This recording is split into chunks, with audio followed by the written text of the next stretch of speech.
দলগাঁও সমষ্টিৰ এখন মৰণফান সদৃশ দলঙে উদঙাইছে উন্নয়নৰ স্বৰূপ। যিকোনো মুহূৰ্তত সংঘটিত হ'ব পাৰে ভয়ংকৰ অঘটনৰ। জীৱনটো হাতত লৈ যাতায়াত কৰিছে ছাত্ৰ ছাত্ৰীৰ লগতে পথচাৰীসকলে। দলগাঁও সমষ্টিৰ এখন মৰণফান সদৃশ দলঙে উদঙাইছে সমষ্টিৰ উন্নয়নৰ স্বৰূপ।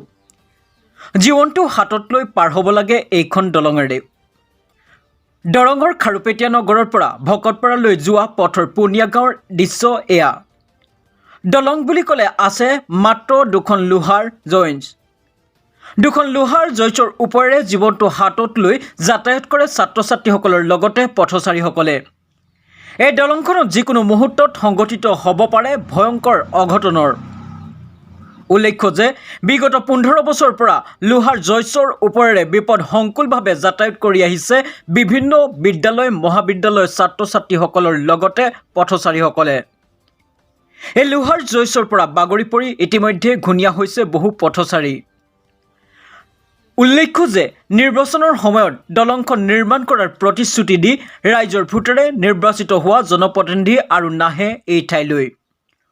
সংবাদ মাধ্যমৰ জৰিয়তে মুখ্যমন্ত্ৰী হিমন্ত বিশ্ব শৰ্মাক দলংখন নিৰ্মাণ কৰিবলৈ দাবী জনাইছে স্থানীয় ৰাইজে। উল্লেখ্য যে দলগাঁও মঙলদৈ আৰু কলাইগাঁও সমষ্টিৰ সীমামূৰীয়া হোৱাৰ বাবে দলংখন নিৰ্মাণৰ বাবে কোনো গুৰুত্ব প্ৰদান কৰা নাই।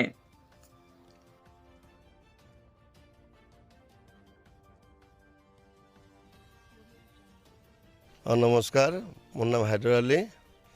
মই আমাৰ এই খাৰুপেটীয়াৰ পৰা ভকতপাৰালৈকে যোৱা এটা মহা সমস্যা। আমাৰ ল'ৰা ছোৱালী স্কুলত অহা যোৱা যাতায়াত ব্যৱস্থাৰ কাৰণে মানে এইটো খুবেই একদম ব্যৱস্থা মানে বেয়া হৈ আছে। আমি বহুতবাৰ আমি অসম চৰকাৰক বা আমাৰ স্থানীয় বিধায়কক আমি বহুতবাৰ জনালোঁ কথাষাৰ, কিন্তু তেওঁ কোনো পধ্যেই গুৰুত্ব দিয়া নাই। ইলেকশ্যনৰ সময়ত বহুতে আহে, প্ৰতিশ্ৰুতি দিয়ে, কিন্তু প্ৰতিশ্ৰুতিৰ কোনো আমি ফল পোৱা নাই আজিলৈকে। গতিকে আমাৰ এই সমস্যাটো এইটো আপোনাৰ ধৰক এই আমাৰ 2018লৈকে আমাৰ এইখন এখন আপোনাৰ কাঠৰ দলং আছিল। তাৰপিছত 2008ত আমাৰ এটা হুলস্থলীয়া পৰিৱেশ হৈছিল। তাৰ পিছৰ পৰা এইখন দলং মানে মোটামুটি জৰাজীৰ্ণ অৱস্থাত পৰি আছে। আজিলৈকে এইটো কোনো মেৰামতিৰ কোনো দায়িত্ব লোৱা নাই, আমাৰ স্থানীয় বিধায়কেও লোৱা নাই, কোনো প্ৰশাসনেও লোৱা নাই, কোনো চৰকাৰ বিষয়ববীয়া আহিও এইটো কোনো ব্যৱস্থা লোৱা নাই। ইয়াৰ পৰা আমাৰ ধৰক আমাৰ 1 নম্বৰতে আমাৰ ছাত্ৰ ছাত্ৰীসকল, ইফালে এখন ভকতপাৰাত হাইস্কুল আছে। হাইস্কুলত অহা যোৱাৰ কাৰণে ল'ৰা ছোৱালীবিলাক বহুত কষ্ট কৰি বহুত দূৰ ৰাস্তা ঘূৰি ঘূৰি যাব লগাত পৰিছে। কিছুমান ইয়াতে আহতও হৈছে।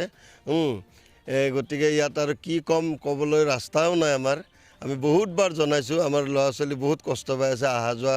এই কেনেকৈ মানে চাইকেল বহুত মানে আপোনাৰ সাহসিকতাৰে এই দলংখন পাৰ হৈ আহি আছে। গতিকে আমি অনুৰোধ জনাওঁ অসম চৰকাৰক, আপোনালোকে বাৰে বাৰে কৈ আছে আমাৰ বিকাশ হৈ আছে, উন্নত হৈ আছে। গতিকে আমি দেখা পাই আছোঁ আমাৰ ইয়াত কোনো উন্নতি হোৱা নাই। আমি অনুৰোধ জনাওঁ আমাৰ এইখন দলং যাতে মেৰামতি কৰি দিয়ে, আমাক পুনৰ যেন অহা যোৱাত সুবিধা কৰি দিয়ে।